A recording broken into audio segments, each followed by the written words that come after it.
ये बीमार लोग हैं, ये नफरत से झुलसी हुई लाशें हैं। इनको जेलों में होना चाहिए था। इस मुल्क की बदनसीबी ये है कि ऐसे लोग जिनको जेलों में होना चाहिए था वो हाकिम वक्त बन गए। इंसान इंसान को मारकर जश्न मनाता है और मंत्री हार पहनाता है और कहते हैं गर्व से कहो। पुलिस के छोटे हुए गुंडे हैं सब ये। और जिस दिन ये सरकार बदलेगी है कि बजरंग दल ये सब नाजायज औलादें उसलिए हैं पावर में हैं। जिस दिन ये सरकार पलटेगी दूरबीन लेके ढूंढिएगा इनको। ये वो लोग हैं जिन्होंने 1857 से लेकर और 1947 तक हमेशा अंग्रेजों का साथ दिया है। ये राजे महाराजे कौन हैं? ये सिंधिया से लेके वो जितने राजे हैं, सनातन धर्म में ये नहीं सिखाया है कि तुम मस्जिदों के सामने जाके तलवार फैलाओ। तुम सिर्फ इस बात पे खुश हो कि हमने मियाँ को ठीक कर दिया। अरे हमको कहाँ लेके जाओगे तुम? हमने तो अपना खून बांटा था, तब हिंदुस्तान के साथ आए थे, सांझी विरासत को अपनाया था। सुप्रीम कोर्ट को सुनाई नहीं पड़ता है, उसकी आंखें काम नहीं करती हैं, उसके कानों में आवाज नहीं जाती है। एक इलेक्टेड चीफ मिनिस्टर खुलेआम दावे दे रहा है। खालिद उमर को जमानत नहीं दी जाएगी इसलिए कि उसने कोई ऐसा बयान दिया है। वो बयान की तस्दीक भी नहीं हो रही है और चीफ मिनिस्टर खुल्लम खुल्ला बोल रहा है और प्राइम मिनिस्टर का एडवाइजर कह रहा है कि हमको बदला लेना है। कैसे कहते हैं कि हमें गर्व है इस मुल्क पर? शर्म आती है अपने मुल्क पर, अफसोस होता है। इन्होंने गांधी को एक बार नहीं मारा है, रोज मारते हैं। ये हो गया है कि एक तबका हिंदुस्तान में ऐसा है जिसने आज तक हम पे यकीन नहीं किया है। आज़ादी की कुर्बानी में जितनी कुर्बानी उलमाए कराम ने दी और मसाजिदों ने सपोर्ट किया 1857 से लेकर आज तक, बदनसीबी से उनके दिलों में हम अब जगह नहीं बना पाए। आज भी वो सबसे पहले मदरसों को, खानकाहों को, मसाजिद को टारगेट करते हैं। ये एहसास कमतरी की निशानी है। उनको हमारी जामा मस्जिद की मीनारों से दहशत होती है। एहसास कमतरी में दुनिया का ये दस्तूर है। आप अगर स्पेन जाएं या आप सेंट्रल एशिया में जाएं जहां कजाकिस्तान और उज़्बेकिस्तान और ये जो इलाके हैं, मैं इन सब जगह गया हूँ। 70 साल तक रशियन हुकूमत ने उन मस्जिदों में मुसलमानों को जाना बंद कर दिया था, लेकिन वो मस्जिदें वैसे ही कायम रखी। स्पेन में मुसलमान ख़त्म हो गए, वो मसाजिदें, वो कब्रिस्तान, वो खानकाहें वैसी ही कायम रहीं। उन्होंने कहा ये हमारी धरोहर है, हमारी तारीख का हिस्सा है और बेहतरीन हिस्सा है। बदनसीबी से ये हमारे मुल्क में जो कुछ है और जो कुछ हमने दिया ताजमहल से लेके लाल किले तक और लाल किले से लेके जामा मस्जिद तक, कौन सा शहर ऐसा है जहाँ एक तारीखी इमारत न खड़ी हो, तारीख न बता रही हो? अगर सच में ये कमअक्ल न होते और एहसास कमतरी में मुबतला न होते तो फ़ख्र से कहते हमारा हिंदुस्तान की धरोहर यह है। वो हिंदुस्तान जिसने पूरी दुनिया में उस वक्त सबसे बड़ी इकानमी था, एक ज़रिया था, इतनी खुशहाली थी कि पूरे दुनिया के लोग आके वहाँ हिंदुस्तान में बसे। न जाने कितनी कौमों ने अपने यहाँ डेरे बनाए। उत्तराखंड के सीएम कह रहे हैं लैंड जिहाद है ये, इसको हम मुक्त करा कर रहेंगे। ये बीमार लोग हैं, ये नफरत से झुलसी हुई लाशें हैं।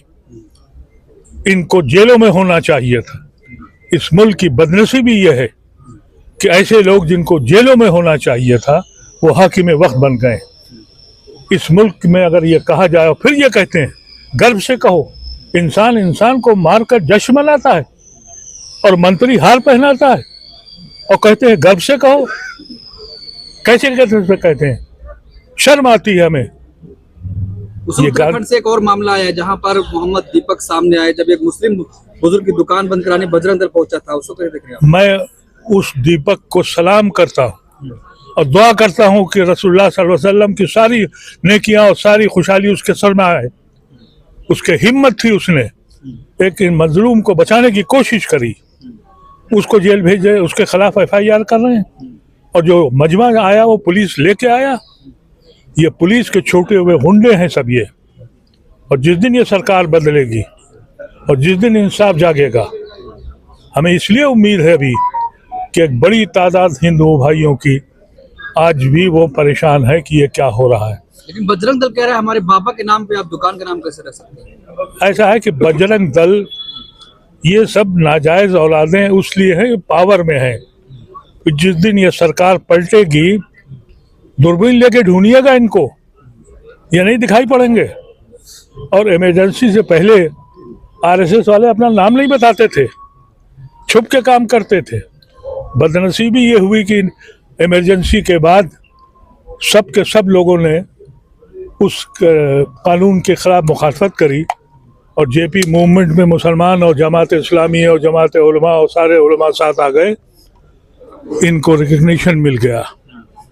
ये दबे पांव अंदर घुस आए और उसके बाद वीपी सिंह ने सरकार बनाई तो इनको मजबूती मिल गई। ये वो लोग हैं जिन्होंने 1857 से लेकर और 1947 तक हमेशा अंग्रेजों का साथ दिया है। ये राजे महाराजे कौन हैं? ये सिंधिया से लेके और जितने राजे हैं, भाई क्यों हार गए 1857 में? यही तो राजे थे जो आज हाकिम वक्त हैं। लेकिन अफसोस ये है कि जो हमारा हिंदू भाई है वो चुप्पी लगाए हुए खामोश क्यों है? उसकी समझ में तो आ रहा है कि ये हिंदुस्तान तबाह हो रहा है, रोज किस्तों में मर रहा है।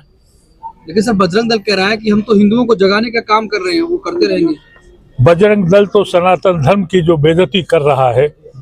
सनातन धर्म ने ये नहीं सिखाया है कि तुम मस्जिदों के सामने जाके तलवार फैलाओ। सनातन धर्म ने तो ये कहा कि सब एक साथ भाई की तरह मिलकर रहो। ये सनातन धर्म के मुखालिफ हैं। इन्होंने मौजूदा हुकूमत ने सारे एजेंसीज को पकड़ लिया है। अब बचे शंकराचार्य, उनको भी अपना बनाना चाहते हैं। यानी अगर इलेक्शन कमीशन है वो सरकार का हो, अगर कोर्ट में जज बने तो सरकार का बने, अगर किसी लॉ एंड ऑर्डर का एजेंसीज हो सरकार बनाए। अभी तक शंकराचार्य हाथ में नहीं आए थे क्योंकि शंकराचार्य जो है वो सनातन धर्म के गुरु हैं, सनातन धर्म को रिप्रेजेंट करते हैं। ये जो हिंदूवादी संगठन खड़े हुए हैं ये सनातन धर्म को बदनाम कर रहे हैं, उन पे दाग लगा रहे हैं। तो मैं हिंदू भाइयों से कहना चाहता हूँ तुम्हारा मजहब जा रहा है, तुम सिर्फ इस बात पे खुश हो कि हमने मियाँ को ठीक कर दिया। अरे हमको कहाँ लेके जाओगे तुम?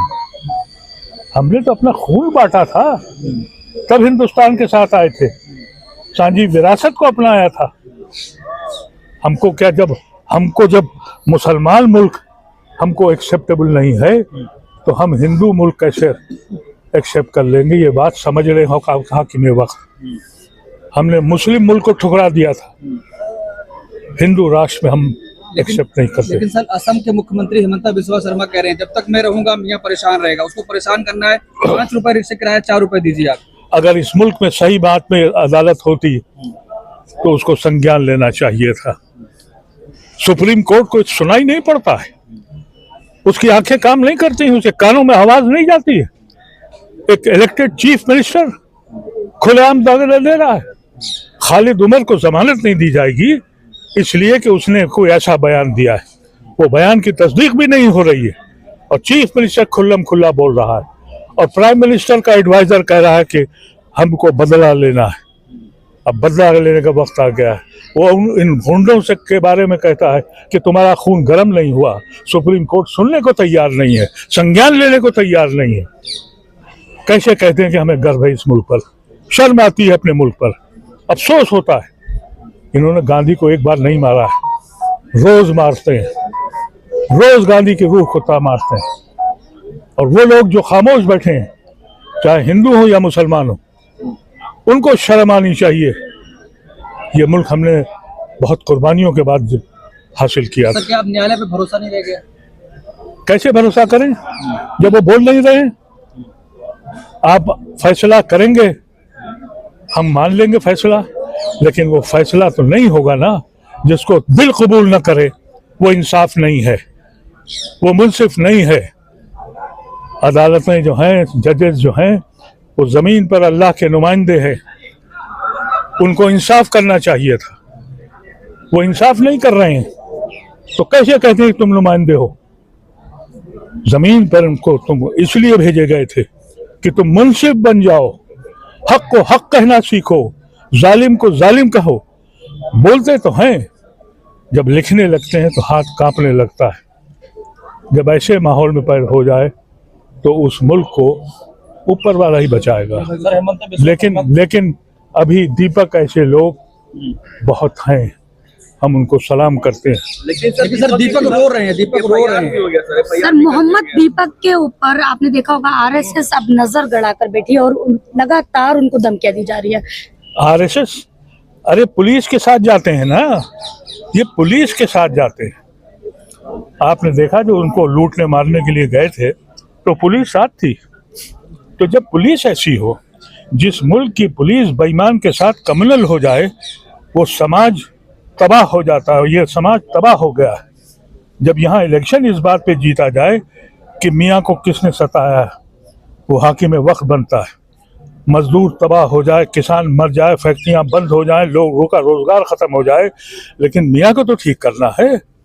ये किससे में चल पड़े हैं हम लोग? और ये सेकुलर पार्टियां क्यों खामोश हैं? सेकुलर पार्टियों के साथ मसला ये आ गया है, उन्हें इलेक्शन लड़ना है, वो अपनी पार्टी के लिए लड़ते हैं। मुल्क के लिए जिस दिन खड़े होंगे उस दिन ये लोग दिखाई नहीं पड़ेंगे। सर मोहम्मद दीपक रो रहे हैं, कह रहे हैं हिम्मत और हौसला टूट रहा है जिस तरीके से दबाव बना गया। नहीं, उनसे कहिए कि वो न टूटें, हक हमेशा कामयाब होता है। और एक नहीं सैकड़ों हजारों करोड़ों लोग उनके लिए दुआ भी कर रहे हैं, उनके लिए लड़ेंगे भी। और मैं उनको सलाम करता हूँ।